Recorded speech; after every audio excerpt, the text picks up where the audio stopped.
រឿងហេតុពីអ្វីមកបាញ់ខ្ញុំអើយលោកអើយធ្វើកម្មអ្វីម្លេះណា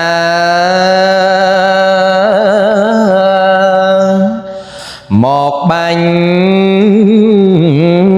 ធ្លុងប្រានអង្គអាត្មា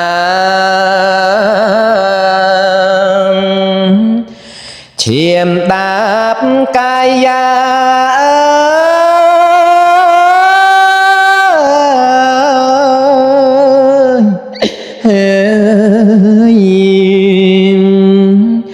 អង្គទៅហើយ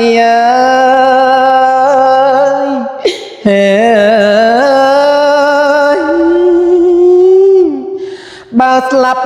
ខ្ញុំហើយមាននរណា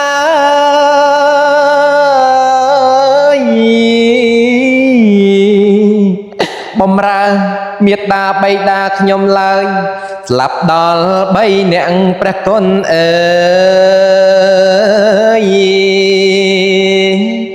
ពេលនេះឯងហើយ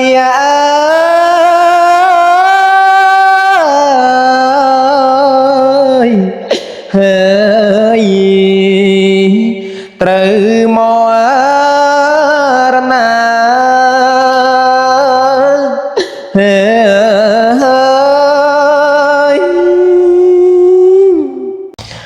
អង្គអោព្រះមេមានគុណធ្ងន់ណា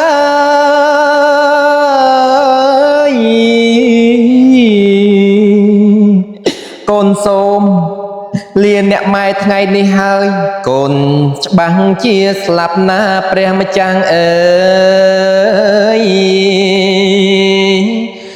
ក្នុងថ្ងៃនេះហើយ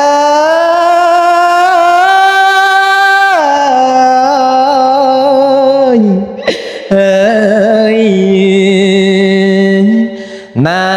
ព្រះមេ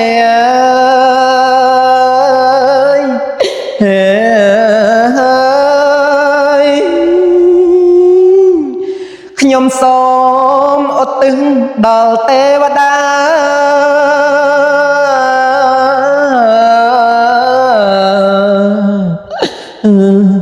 សូមប្រាប់មេត្តាបិតាខ្ញុំផងអ្នកណាបាញ់ខ្ញុំឈឺកន្លងសូមទេវតាផង